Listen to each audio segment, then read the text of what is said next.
तो जय हिंद मेरे प्यारे साथियों, कैसे आप लोग। फिर से आपका स्वागत है हमारे channel self study with Kundan में। चलिए हम आपके लिए फिर से एक नया वीडियो लेके आ गए। वैदिक सभ्यता का ये भाग 2 होने वाला है, भाग 2 होने वाला है। पिछले क्लास में हम लोगों ने, ठीक है ना, ब्राह्मण साहित्य तक देख लिया था कि ब्राह्मण साहित्य में क्या क्या आता है। ठीक है, तो एक बार देखिए पीछे वाले अगर क्लास में अगर जाइएगा तो पीछे वाला, ठीक है ना, स्लाइड में थोड़ा सा आपको दिखा देते हैं कि पिछले जस्ट इससे वाले वीडियो में हम लोग, ठीक है ना, पढ़ लिए थे कि वैदिक साहित्य में आएगा, ठीक है ना, आपका क्या आएगा, वेद, उपनिषद, ब्राह्मण ग्रंथ, ठीक है ना, उपवेद, महाकाव्य, अरण्यक, वेदांग और पुराण, ये सब आएंगे। ठीक है ना, चलिए आज शुरुआत करते हैं यहाँ से इसके आगे। तो चूंकि यहाँ पे वेद हम लोग देख रहे थे, ऋग्वेद देख लिए, ठीक है ना, ऋग्वेद, सामवेद, यजुर्वेद, अथर्ववेद देख लिए। उसके बाद आया था उपवेद, उसके बाद क्या आएगा, उपवेद। तो उपवेद में देखिएगा इसमें चारों वेद है, तो एक मिनट, चारों जो वेद है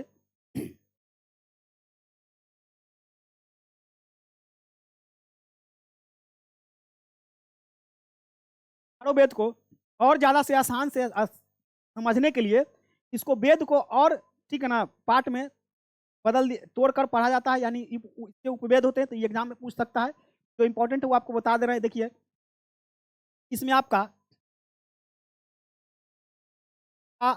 उपवेद होगा यजुर्वेद, ऋग्वेद का क्या होगा यजुर्वेद, सामवेद का होगा गंधर्व वेद, ठीक है ना, यानी गंधर्व यानी सामवेद संगीत का जनक।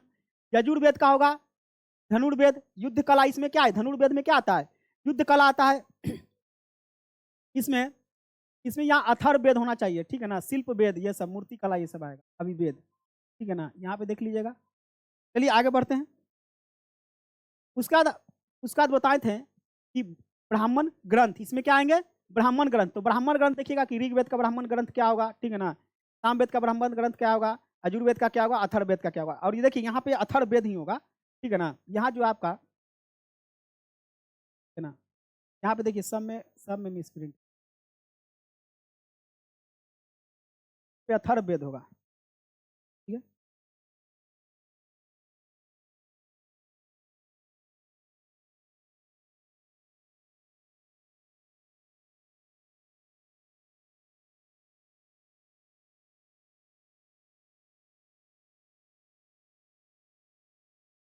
होगा,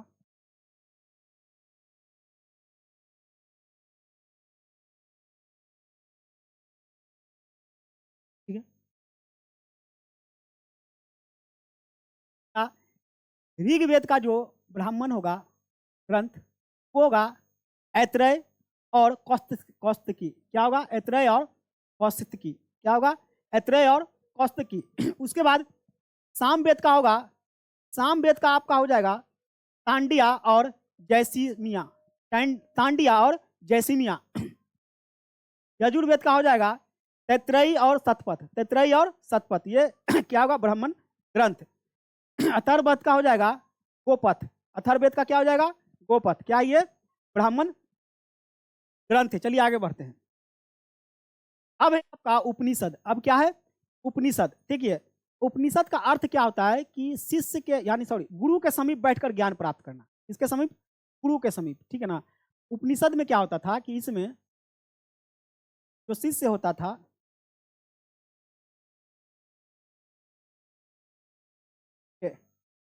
समीप बैठकर ज्ञान अर्जित करता था। असल में ज्ञान अर्जित करता था।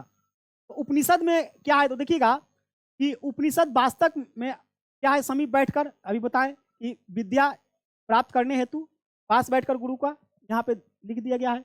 ये क्या है, दार्शनिक आध्यात्मिक ज्ञान पर आधारित है, यानी कि दार्शनिक, ये आध्यात्मिक ज्ञान पर है। ठीक, क्या है, यहाँ पे देखिएगा आध्यात्मिक होगा, क्या होगा, यहाँ पे आध्यात्मिक होना चाहिए।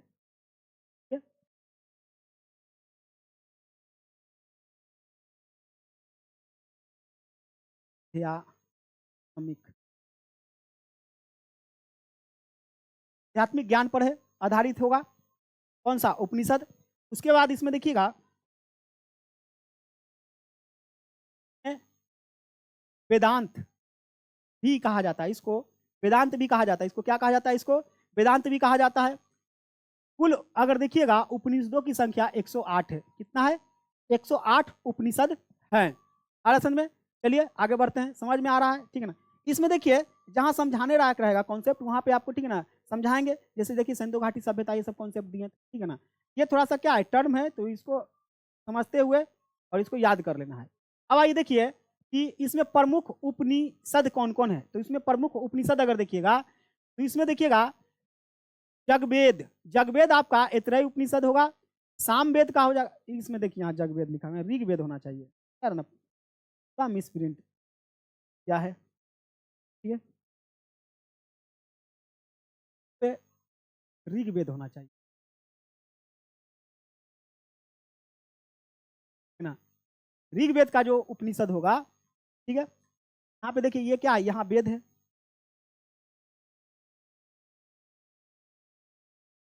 वेद है, ये इधर आपका पूरा क्या है, ये आपका उपनिषद है।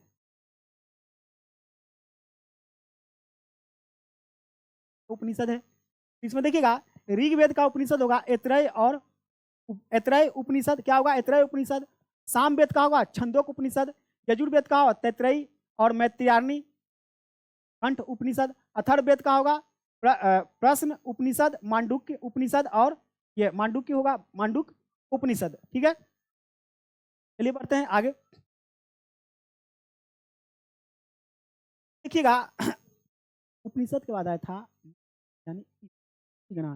देखिएगा इतिहास में दो महाकाव्य, हालांकि इसका कोई प्रमाण नहीं मिलता है, इसीलिए इतिहास में हम लोग इसको नहीं पढ़ते हैं, फिर भी देखिएगा दो महाकाव्य की चर्चा है, ठीक है। एक है आपका महाभारत और एक है आपका रामायण, एक महाभारत और एक रामायण, ठीक है ना। यहाँ पे देख सकते हैं एक है रामायण, तो किस लिखा है, किसने इसको, वाल्मीकि जी ने लिखा है। किसने लिखा है, इसको लिखा है वाल्मीकि जी ने, ठीक है। वहीं देखिएगा महाभारत को लिखने का काम किया है वेद व्यास जी ने, किसने किया है, वेद व्यास ने। महाभारत में देखिए पहले आपका 6,000 श्लोक था, फिर इसमें आया 12,000, फिर बाद में आया 24,000 श्लोक। धीरे धीरे श्लोक क्या हो गए, बढ़ते गए। इसी तरह महाभारत में भी देखिएगा जब 6,000 श्लोक था, कितना था, 6,000 श्लोक, ये कहलाया संहिता। क्या कहलाया, संहिता। जब ये आपका आ गया 24,000 श्लोक बढ़ के चला गया, ये कहलाया जय संहिता या जय भारत, जय संहिता या जय भारत। वही देखिएगा इसमें लगभग 2 लाख, ठीक है ना, 2 लाख ना, सही बात तो है, 2 लाख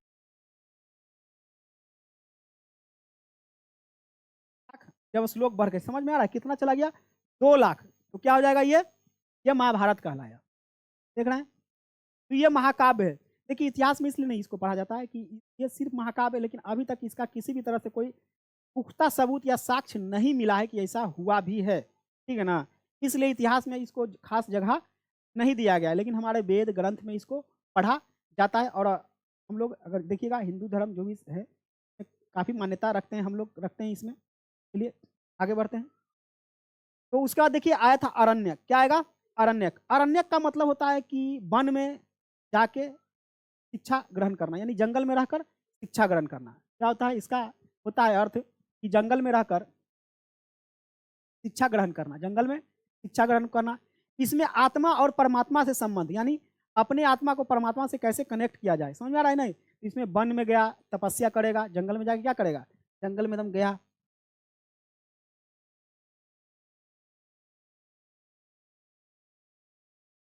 तो जंगल में यहाँ पे एकदम बैठल एकदम हाथ पे हाथ रख के, समझ में आ रहा है कि नहीं, हाथ पर हाथ रख के एकदम तपस्या में लीन है, समझ में आ रहा है कि नहीं, तपस्या में लीन है। और ये अपने आत्मा को शांत, एकदम शांत चित्त में किससे कनेक्ट करने की प्रयास करता है, परात्मा, परमात्मा से। किससे,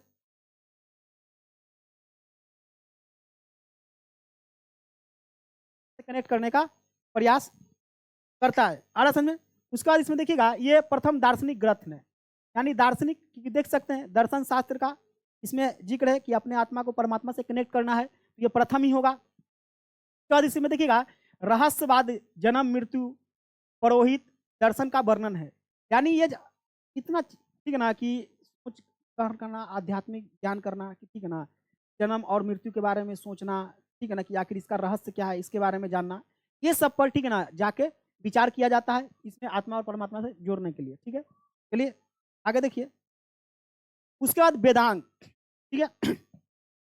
वेदांग कितने हैं? 6 हैं। वेदांग कितने हैं? 6 हैं। ठीक है, तो का अर्थ को अच्छी तरह समझाने के लिए वेदांग की सहायता लिया जाता है। किसकी सहायता लिया जाता है? वेदांग की। यहाँ कम शब्दों में अधिक तथ्य को रखने का प्रयास किया जाता है। ये 600 ईसा पूर्व के बाद काल में, ठीक है ना, सूत्र काल में मतलब इसको आया था वेदांग। ठीक है, अब देखिए वेदांग 6 को कौन कौन है इसको थोड़ा सा समझिए। वेदांग 6 कौन कौन है इसको समझने का प्रयास कीजिए। तो देखिए,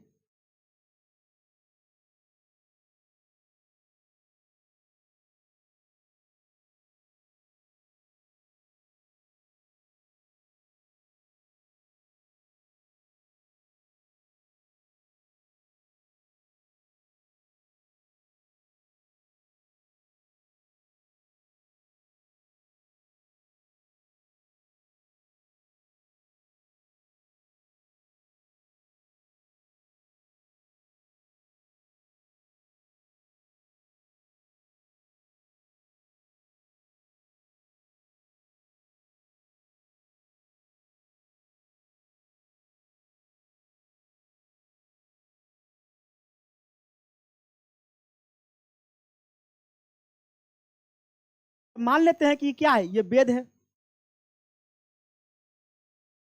इस वेद का कितने अंग? 6 अंग। ठीक है, यहाँ पे देखिए, इसमें आंख को बोला गया है ज्योतिष। क्या बोला गया? ज्योतिष। क्या बोला गया है? आंख को ज्योतिष। तो अभी बता देंगे कैसे याद करना है। नाक को बोला गया शिक्षा, कान को बोला गया है निरुक्त, तो देखिए मुख को बोला गया है व्याकरण। व्याकरण, व्याकरण 4 तो यही हो गया। हाथ को बोला गया है कल्प, कल्प। ठीक है, और पैर को बोला गया है छंद। क्या बोला गया है? छंद। क्या बोला गया है? छंद बोला गया है। समझ में आ रहा है? तो देखिए, अब थोड़ा सा समझिए इसको कि हम लोग आंख से क्या देखते हैं, यानी आंख में क्या है? ज्योति। ठीक है ना, यानी कि ज्योति है तो दिखेगा। आंख क्या हो जाएगा? ज्योति। मुख से बोलेंगे यानी व्याकरण। समझ में आ रहा है कि नहीं? शिक्षा सूंघेंगे तो इसको भाई कैसे लॉजिक लगाएं? तो देखिए हम आपको पर्सनली अपना बताते हैं। जब बचपन में हम थे ना, यानी कि 5 या 6 स्टैंडर्ड में, यानी कि और उसके नीचे 2 3 में, क्या होता था कि मम्मी पापा नया नया कॉपी किताब लाते थे, तो उसको ना कॉपी किताब का ना हमको स्मेल बहुत अच्छा लगता था, सूंघते थे। आ रहा है कि नहीं? क्या करते थे? सूंघते थे। तो शिक्षा को क्या करते थे? सूंघ लेते थे। इसलिए क्या हो जाएगा, यहाँ पे लॉजिक दे रहे हैं। वेद का जो ठीक है ना शिक्षा है वो नाक। क्या है? नाक। निरुक्त, जैसे निरुक्त से ऐसा पता चल रहा होगा, निरुक्त मतलब बड़ा सा। निरुक्त ऐसा नहीं, बड़ा सा पंखा जैसा, सूप जैसा कुछ सुनने में आ रहा है। तो हाथी का देखते हैं कान बड़ा होता है, लेकिन यहाँ मनुष्य का कान है। क्या है? मनुष्य का कान है। आ रहा है समझ में? तो ये निरुक्त यानी कान जाएगा। कल्प का मतलब देखिए हाथ है। कल्प का मतलब हाथ। जैसे अब किसी को नहीं देखते हैं, सारा काम हम लोग हाथे से करते हैं। अब किसी को श्राप देते हैं कि जाओ तुम्हारा काया कल्प, यानी कि क्या, तुम्हारा हाथ पैर मतलब हाथ नहीं काम करेगा, काया कल्प हो जाएगा। यानी कल्प क्या हो जाएगा? हाथ। ठीक है, और पैर क्या है? छंद। ठीक है ना, पैर क्या है? छंद। देखिएगा हम लोग चलेंगे तो कोई कहेगा ना कि चलो ना जी एकदम, नहीं अगर चलने में बन रहा है तो छंद छंद चलो, यानी धीरे धीरे चलो। छंद क्या हो जाएगा? पैर। तो वेदांग कितने होंगे? 6 वेदांग। 6 आ रहा है समझ में? याद हो जाना चाहिए, कभी कभी पूछ लेता है। ठीक है ना, वेदांग में शिक्षा किससे जुड़ा हुआ है? तो वेद के नाक से। फिर से एक बार देखिए, ठीक है ना, याद करिए। इसमें देखिएगा कि वेदांग में आंख, ज्योति, नाक, शिक्षा, मुख, व्याकरण, कान, निरुक्त, हाथ का कल्प, पैर आपका छंद। पैर छंद। समझ में आ रहा है कि नहीं? पैर छंद। नहीं अगर तो यहाँ पे देखिए एक आपको दिख रहा होगा, आ रहा है समझ में? तो यहाँ आपको देख के समझ सकते हैं। ठीक है, यहाँ इसको आप देख के समझ सकते हैं। इसमें ऐसे तो हम यहाँ बना भी दिए थे। चलिए ठीक है,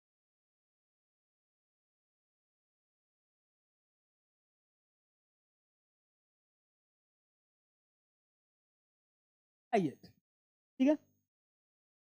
इसमें देखिएगा आगे है आपका पुराण। क्या है?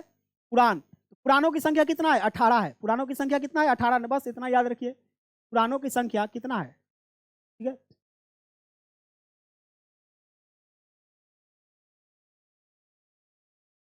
पुराणों की संख्या 18 पुराण है।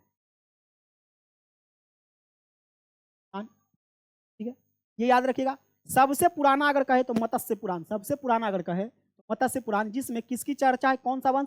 आंध्र सातवाहन की चर्चा है। ठीक है ना। मत्स्य पुराण में किसकी चर्चा है? आंध्र सातवाहन, सातवाहन की चर्चा है। यहाँ जो लिखा हुआ है जी, आंध्र सातवाहन की चर्चा है किसमें? मत्स्य पुराण में। वहीं अगर देखिएगा कि विष्णु पुराण में मौर्य वंश की चर्चा है, मौर्य वंश की। वहीं अगर देखिएगा कि वायु पुराण में गुप्त वंश की चर्चा है, गुप्त वंश की। अब देखिए इसको याद कैसे कीजिएगा, ठीक है ना। सबसे पुराना मत्स्य पुराण। तो देखिएगा मत्स्य, तब हम लोग जैसे देखिएगा बिहार में मुख्य रूप से जो हम लोग मछली खाते हैं, तो मछली ज्यादातर कहाँ होता है? आंध्र प्रदेश से आता है। ठीक है ना। मछली कहाँ से आता है? आंध्र प्रदेश वाला, जैसे रेहू कतला ये सब, ठीक है ना, जो हर जगह मिलते रहता है। तो उसमें देखिएगा कि आंध्र यानी कि आंध्र प्रदेश से आया मछली, आंध्र प्रदेश से। तो आंध्र सातवाहन यानी कि अगर देखिएगा मत्स्य पुराण लॉजिक दे रहे हैं, मत्स्य पुराण यानी मछली आंध्र प्रदेश, यानी मत्स्य पुराण किससे होगा? आंध्र सातवाहन। क्या होगा? आंध्र प्रदेश। ठीक है ना, आंध्र सातवाहन। वही अगर देखिएगा कि यहाँ पे विष्णु पुराण, ठीक है ना, विष्णु पुराण देखिएगा वंश से। तो देखिएगा कि एक तरह से देखिएगा कि भगवान श्री कृष्ण मोर लगाते थे अपने मुकुट में। क्या लगाते थे? तो मोर। तो देखिएगा श्री कृष्ण अगर देखिएगा तो भगवान विष्णु का ही अवतार है, भगवान विष्णु का ही अवतार है। तो इस तरह से लॉजिक लगा के आप याद कर सकते हैं कि विष्णु पुराण मतलब मौर्य वंश, विष्णु पुराण मतलब मौर्य वंश। वही अगर देखिएगा कि वायु पुराण का गुप्त वंश कैसे याद रखिएगा, बाद में अगर आप भूल नहीं सकते हैं। तो देखिएगा होता क्या है वायु पुराण, तो कभी कभी देखिएगा कि तेज हवा आने से पहले शांति छाया हुआ रहता है। क्या रहता है? शांति छाया। डायलॉग भी लोग फिल्म उलिम में मारता है, समझ में आ रहा है कि नहीं जी? ये जो शांति आंधी आने से पहले वाला शांति है। तो इसमें क्या होता है कि हवा अचानक आ जाता है, यानी गुप्त तरीके से हवा आ गया। समझ में आ रहा है कि नहीं? वायु, ये क्या हो गया? गुप्त वंश। यानी कि वायु पुराण किससे लॉजिक दे रहे हैं, ऐसा कुछ नहीं है, बस समझने के लिए। वायु पुराण क्या होगा? गुप्त वंश से संबंधित। ठीक है। अब देखिए यहाँ पे, अब कि देखेंगे कि ऋग्वेद को पढ़ने वाले को होत्री या होत्रा कहेंगे, ठीक है ना, होत्री या होता कहेंगे। सामवेद को पढ़ने वाले को अधर्वयु, ठीक है ना, या उर्दगाता कहेंगे, सॉरी उर्दगाता कहेंगे। यजुर्वेद को पढ़ने वाले को अधर्वयु कहेंगे। अथर्ववेद को पढ़ने वाले को ब्रह्मा या ब्राह्मण कहेंगे। समझ में आ रहा है कि नहीं? तो ये भी प्रश्न पूछता है कि ऋग्वेद को पढ़ने वाले को क्या कहेंगे? तो ऋग्वेद को पढ़ने वाले को होत्री कहेंगे। देख सकते हैं यहाँ पे क्या कहेंगे? होत्री कहेंगे। सामवेद को पढ़ने वाले को उदुर्वेता या उदुर्वयु कहेंगे, उदुर्वेता। यजुर्वेद को अधर्वयु, और इसको है ना कहेंगे ब्रह्म। ये तो हो गया यहाँ तक, ठीक है ना, कि वेद क्या था, ये क्या था, वो क्या था। अब यहाँ पे आइए आर्य के बारे में। तो आर्य जो मूल निवासी थे, ठीक है ना, आर्य कहाँ के मूल निवासी थे? आर्य आए थे कहाँ से? तो देखिएगा कि अलग अलग इतिहासकार, अलग अलग लोग, ठीक है ना, आर्य से संबंधित अपना अलग अलग अनुभव शेयर करते हैं, बात को रखते हैं। ठीक है। कुछ लोग कहते हैं कि मध्य एशिया से आया, कुछ लोग कहता है अफ्रीका से आया है, कुछ लोग कहता है कि भाई ये तो उत्तर भारत का आया है, कुछ लोग बोलता है अटलांटिक से आया है। ठीक है। लेकिन सिंगुलर जो बोलता है वो मध्य भारत से। तो ज्यादातर मान्य अभी तक है कि जो आर्य है वो कहाँ से आए थे? मध्य एशिया से ही आए थे। ठीक है ना। तो ये मैक्स मुलर ने कहा था, ये भी अभी तक मान्य है। ठीक है। आर्य, और इसमें देखिएगा कि पड़ोसनी नदी पर, ठीक है, यानी कि आर्य और अनार्य का युद्ध भी होता है। तो आर्य का जो नेतृत्व करता है वो भरत करता है। कौन करता है? भरत करता है। ठीक है। तो यहाँ पे अगर देखिए अगर भारत में आज जो मूल निवासी अगर भारतीय अगर कहे तो अगर देखा जाए तो हम लोग भी नहीं आएंगे। तो यहाँ का मूल निवासी है जो मुख्य रूप से यहाँ के जो जनजाति लोग हैं, ठीक है ना, जो आपका क्षुद्र है, मतलब जिसको कह सकते हैं कि जो नीचे तबके का है, ठीक है ना, इसको गलत वे में मत समझिएगा, पढ़ाने के लिए आपको बता रहे हैं। वो लोग इसमें आते हैं। बाकी लोग जो देखिए जो भी आ जाते हैं आर्य, जो पढ़े लिखे काफी ज्ञानी व्यक्ति थे, वो तो बाहर से आए थे, और बाहर से आके, ठीक है ना, यहाँ पे कब्जा कर लिए और अपने हिसाब से नियम कानून, ठीक है ना, लागू कर दिए इन लोगों पे जो यहाँ के मूल निवासी थे, और उसको अपने हिसाब से चलाने लगे। ठीक है। क्योंकि जो ये आए थे, देखिएगा हिटलर भी खुद इस चीज को बोलता है कि हमें, ठीक है ना, हम आर्य हैं और हमें श्रेष्ठ होना चाहिए। इसके पीछे का तर्क देता है कि जो आर्य था वो देखिए हर चीज से थोड़ा सा श्रेष्ठ था, यानी खूबसूरत था, लंबा था, चौड़ा था, आंख उनके नीले नीले थे, ठीक है ना, पूरा गोरा चिट्टा था और दिखने में अच्छे लिखते थे। इसलिए वो बोलते थे क्या, हम लोग श्रेष्ठ हैं, ठीक है ना। आर्य का मतलब क्या होगा, श्रेष्ठ पुरुष, श्रेष्ठ पुरुष। तो इसमें देखिएगा कि आर्यों का निवास स्थान के संदर्भ में विभिन्न मत है, विभिन्न मत है। वही देखिएगा बाल गंगाधर तिलक जो बोले उत्तरी ध्रुव यानी आर्कटिक क्षेत्र का, बाल गंगाधर तिलक ने क्या बोला, उत्तरी ध्रुव आर्कटिक क्षेत्र का। वही देखिए दयानंद सरस्वती ने बोला कि ये तिब्बत से है, यहाँ इसका मूल निवास तिब्बत, यानी कि तिब्बत से आया था, ठीक है। वही अगर देखिएगा कि अविनाश चंद्र दास ने सप्त सैंधव प्रदेश बोला, सप्त सैंधव प्रदेश यानी कि सप्त सैंधव वाला जो क्षेत्र है वहां पे से आया था। गंगानाथ झा ने बोला कि ये ब्रह्म ऋषि देश मैक्स से है, ब्रह्म ऋषि देश मैक्स से है। वहीं पे देखिए मैक्स मूलर ने, ठीक है ना, देखिएगा ब्रह्म ऋषि देश, तो यहाँ पे देखिए थोड़ा सा मिस प्रिंट कर दिया है, आ रहा है कि नहीं।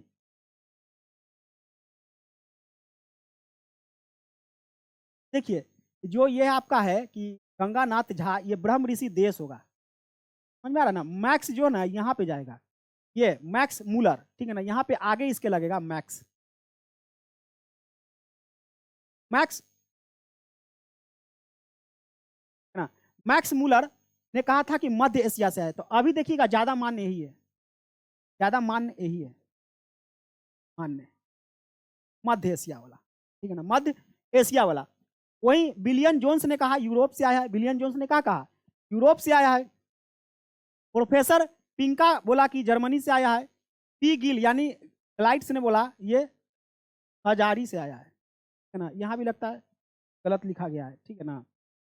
बाकी देख सकते हैं, तो ये था कि आर्यों के, ठीक है ना, मूल निवास से संबंधित विभिन्न का अलग अलग मत है। चूंकि देखिए भाई इसका कोई साक्षी नहीं है, समझ आ रहा, कोई खास कोई प्रमाण नहीं मिलता है, इसलिए इसमें थोड़ा सा इतिहासकारों में मतभेद हो जाना लाजमी है। एंशियंट इतिहास पूरा पढ़िएगा इसमें इसी तरह का, ठीक है ना, दिक्कत आती है।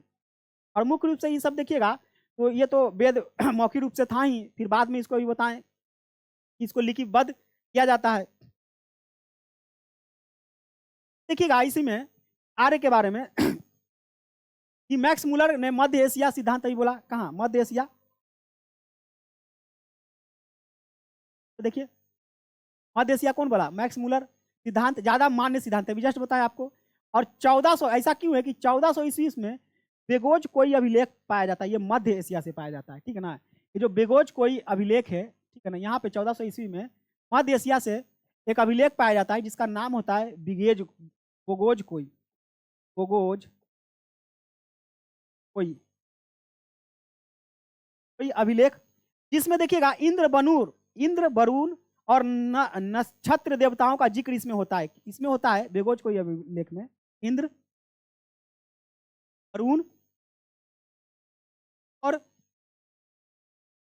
नक्षत्र देवताओं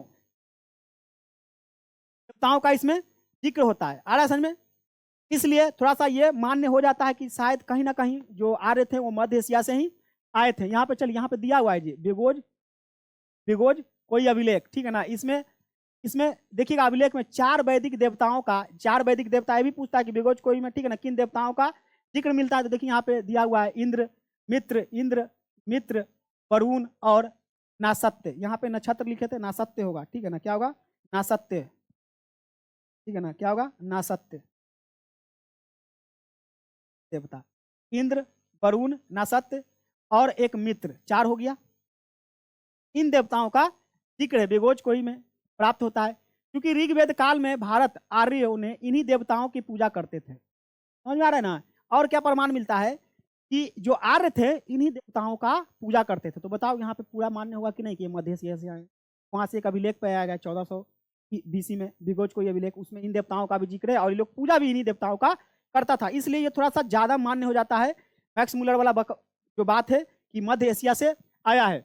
वही देखिएगा कि दूसरा प्रमुख कारण यह भी है कि मानव कंकाल की जांच के अनुसंधान जिसके आधार पर आर्यों का मूल निवास मध्य एशिया बताता है, ठीक है ना। यानी कि अगर इसका कंकाल का भी अध्ययन किया गया तो ये आपका क्या बताया गया, मध्य एशिया आता है, ठीक है। इसलिए मैक्स मुलर का थोड़ा सा मान्य हो जाता है ज्यादा।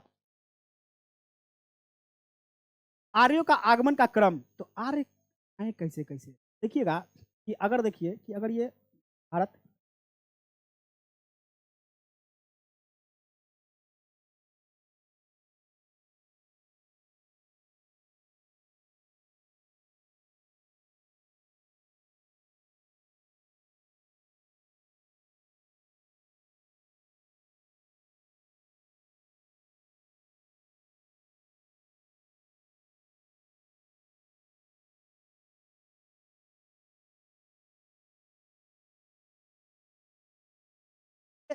भारत है, तो इसमें देखिए कि ये लोग आया था कहाँ, मध्य एशिया से। तो एशिया कहाँ पड़ेगा, जस्ट ये तो चूंकि भारत एशिया में आता है, लेकिन इधर भी एशिया है, तो यहाँ से देखिए ये इधर से एंट्री मारा था, समझ में आ रहा था, इधर से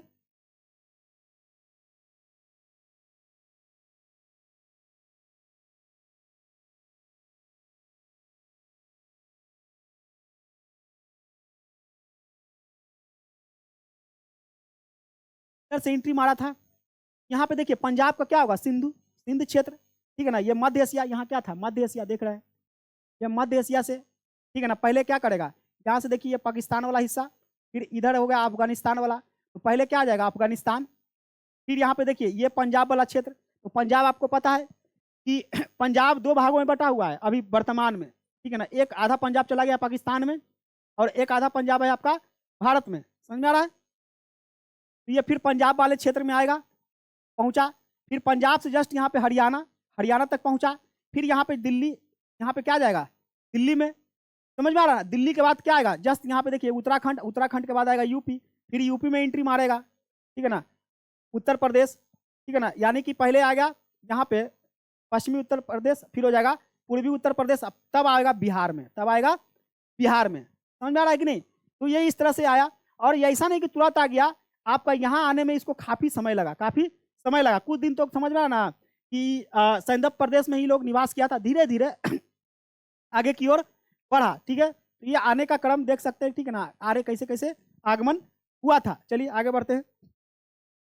तो ये बाकी सेशन कैसा लग रहा है आप लोग कमेंट करके बताइएगा, ठीक है ना, मजा आ रहा है कि नहीं, और इस तरह का तरीका आप लोग को कैसा लग रहा है। क्योंकि पिछले वाले जो तरीका था, ठीक है ना, वो थोड़ा सा लिख के आपको बताते थे, ये पीपीटी के माध्यम से आपको बताया जा रहा था। इसमें होता क्या है, कम समय में आपको ज़्यादा से ज़्यादा, ठीक है ना, कंटेंट ज़्यादा से ज़्यादा चीज़ को समझा दिया जाएगा, ठीक है, समय की बचत होगी।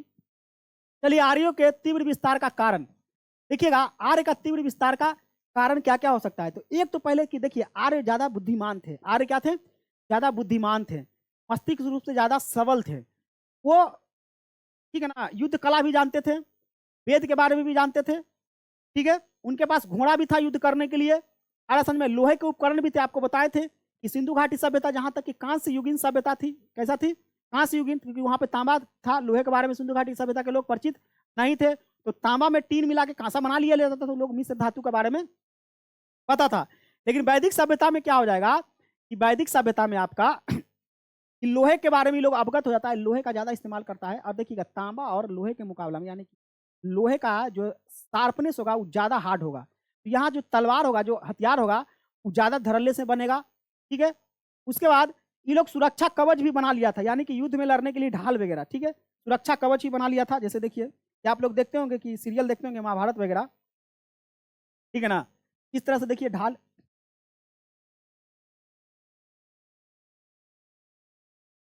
इस तरह से ढाल होता है, समझ में आ रहा है। इसके पीछे से इसे पकड़ने वाला होता है, आ रहा समझ में। उसका सुरक्षा कवच भी बना लिया। सुरक्षा कवच कहने का मतलब है कि अगर,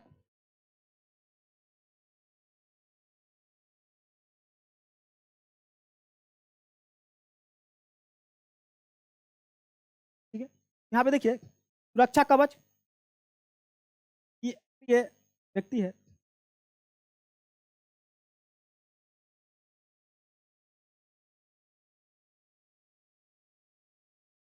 हाँ, तो ये इस तरह से, ठीक है ना, लोहे का ये पूरा ढाल यहाँ पे पहन लेता था, आ रहा है समझ में। और यहाँ पे देखिए इस तरह से ये हेलमेट जैसा भी इसमें कुछ पहन लेता था, सिर्फ आंख में दिखता था, समझ में आ रहा है कि नहीं। तो इस तरह से इसमें क्या होता था, इसको युद्ध में जल्दी नहीं मारा जाता था। यही कारण है कि तीव्र कारण से, ठीक है ना, विस्तार किया, ठीक है ना, युद्ध में जीतता गया, सबको पराजित करता गया। तो इसमें देखिएगा घोड़े द्वारा खींचे गए रथ का प्रयोग करता था, ये रथ का इस्तेमाल करता था, घोड़े द्वारा खींचा गया युद्ध में। आ रहा समझ में? इसमें देखिएगा कि दशराग युद्ध जैसे कि वो हुआ था, उसमें लोहे के उपकरण थे, सुरक्षा कवच, राष्ट्र के प्रति उनका समर्पण था। यानी राष्ट्र के प्रति क्या था? समर्पण था, यानी कि अपने राष्ट्र के लिए ये कुछ भी कर सकते थे, पूरी तरह से समर्पित थे। यही सब कारण था कि आर्य क्या हुए कि बहुत जल्दी क्या हुए, ठीक है ना, विस्तार अपना कर पाए। देखिए आर्यों की भौगोलिक स्थिति, आर्यों की भौगोलिक स्थिति अगर देखें, आर्य की भौगोलिक स्थिति क्या थी, तो उसको थोड़ा सा आप समझने का प्रयास करिए। ठीक है, देखिए कि ऋग्वेद के अनुसार यहाँ पे देखिए आर्य होगा, यहाँ पे हाँ आर्य लिखा गया, ठीक है ना, आर्य होगा। भौगोलिक स्थिति की जानकारी, जैसे ये पर्वत, पठार, मरुस्थल और नदियों इत्यादि की जानकारी, पर्वतों में आर्य हिमालय एवं अरावली, ठीक है ना, अरावली मालाओं से परिचित थे और ऋग्वेद में हिमालय की पर्वत की दो चोटी हिमवंत, मुंजवंत वर्णित है और आग मरुस्थलों को हन्व के रूप में जानते थे। यानी कि देखिए ये लोग इतना चीज से परिचित था, ठीक है, किस किस से, कि पर्वत, हिमालय, अरावली, ये सब। देखिएगा सबसे पुराना पर्वत कौन है? अरावली। और अभी भी देखिएगा कि कुछ ऐसा भी यानी सरकार का कोर्ट के द्वारा भी बोला गया था कि अरावली को, ठीक है ना, तोड़ा जाएगा जो 100 मीटर से नीचे को होगा। लेकिन दिक्कत यह है कि बाबू की अरावली का 90% से ज़्यादा जो हाइट है वो 100 मीटर से नीचे है, तो पता चलेगा सारा अरावली ये नष्ट हो जाए। ठीक है, तो यहाँ भी देखिए अरावली ये सब के बारे में उसको पता था, मालाओं के बारे में परिचित था, उन लोग को पता था कि ठीक है ना कि हमको कहाँ निवास करना है, भौगोलिक स्थिति क्या है, इतना, ठीक है ना, ये लोग इतना बुद्धिमान तो था ही। उसके बाद ऋग्वेद में कुल मिलाकर 21 नदियों का वर्णन है। कितने नदियों का? 21 नदियों का, ठीक है ना, जिसमें सबसे ज्यादा वर्णन है आपका सिंधु नदी घाटी का, ठीक है ना, सिंधु नदी घाटी का। और इसमें देखिएगा सबसे पवित्र नदी कहा गया है किसको? सरस्वती नदी को, सबसे पवित्र नदी सरस्वती नदी को। और यमुना का जिक्र है शायद 3 बार, यमुना का जिक्र है 3 बार, यमुना वो 3 बार, और गंगा शायद एक ही बार है, गंगा शायद एक ही बार जिक्र है, ठीक है ना, गंगा का एक ही बार जिक्र है। तो देखिए ये आपका आर्य का भौगोलिक स्थिति था। तो आज के लिए इतना ही। बाकी कैसा लगा ये आपका सेशन, ठीक है ना, क्योंकि ये वैदिक सभ्यता जा रहा है, तो जहाँ तक लगेगा समझाने लायक वहाँ पे आपको समझा ही देते हैं। बाकी देखिए आपको इस रूप में, ठीक है ना, दे दिया जाता है पीपीटी के रूप में, और इसमें प्रीवियस वीडियो जो भी होगा उसको आपको लिंक इसमें डाल दिया जाएगा। और एक इम्पोर्टेंट बात कि देखिए जो लोग मेरा ये वीडियो देख रहे हैं, ये तो हो गया आपका कॉन्सेप्ट, ठीक है ना, जा रहा है। लेकिन जो लोग बिहार, ठीक है, सॉरी एसएससी जीडी का जो तैयारी कर रहे हैं, जिनका 2026 में अगर एग्जाम है, तो वो, ठीक है ना, मेरा वीडियो एसएससी जीडी से भी आ रहा है, 50 क्वेश्चन का डिस्कशन दे रहे हैं आप लोगों को, समझ में आ रहा है। तो वो आपको इस चैनल पे नहीं आ रहा है, एक और चैनल है मिशन मेरिट, ठीक है ना, मिशन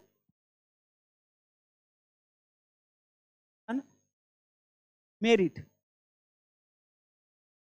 मेरिट, मेरिट देख लीजिएगा, ठीक है ना, मिशन मेरिट चैनल पे, ठीक है ना, हम हैं और एक और सर है राजवीर सर, दोनों मिलके, ठीक है ना, एसएससी जीडी का डिस्कशन दे रहे हैं। क्वेश्चन का सिर्फ वहाँ पे क्वेश्चन जा रहा है, ताकि कम समय में ज़्यादा से ज़्यादा, ठीक है ना, एग्जाम से संबंधित कवरअप किया जा सके। तो आप, ठीक है ना, उसको भी देख सकते हैं, हो सकता है, ठीक है ना, उस चैनल का लिंक बायो में, ठीक है ना, इसमें डिस्क्रिप्शन में आपको डाल देंगे। ठीक है, तो बाकी कैसा लगा आप लोग बताइएगा। आज के लिए इतना ही, जय हिंद।